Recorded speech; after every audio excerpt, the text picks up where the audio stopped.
Minasan konnichiwa! Bonjour à tous! Aujourd'hui, nous allons apprendre le vocabulaire japonais concernant la famille.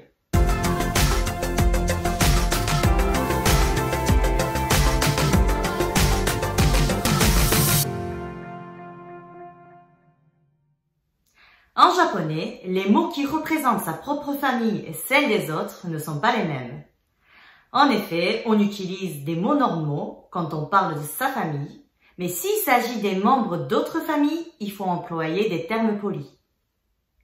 Par ailleurs, en japonais, comme toutes les autres langues, nous avons plusieurs manières pour appeler les membres de la famille.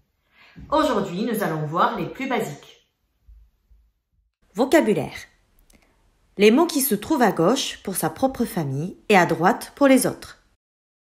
Kazoku, gokazoku. Il faut ajouter le préfixe de politesse go pour la famille d'autrui. Chichi, otousan. Haha, okaasan. Otousan et okaasan sont employés aussi quand on appelle ses propres parents comme papa et maman en français. Ryoshin, goryoshin. Ani, oniisan. Ane, oneesan. Otouto, otouto-san. Imoto, imoto-san.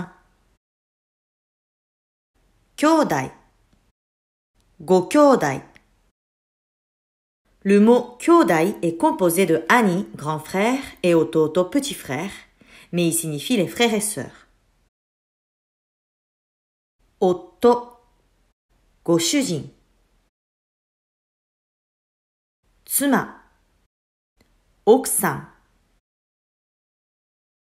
Fufu, gofufu.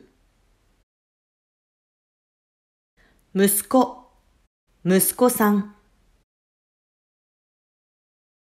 Musume, musume-san. Kodomo, kodomo-tachi. Oko-san, oko-san-tachi. Pour les enfants, nous mettons le suffixe nominal tachi qui signifie plusieurs. Sofu, oji-san. Sobo, Oba-san. Sofubo.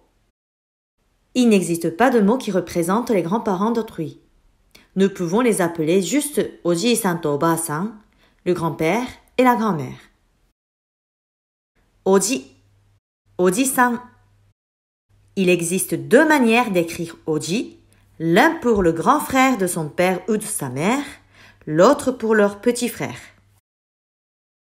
Oba, Oba-san. Itoko. Les deux écritures ont la même prononciation Itoko, le premier pour les cousins, le deuxième pour les cousines. Nous pouvons les employer pour les cousins d'autrui aussi.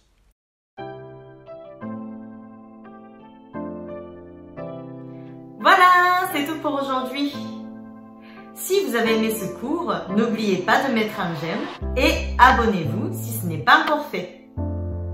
今日も最後まで見てくれてありがとうございました。また次の授業で会いましょう。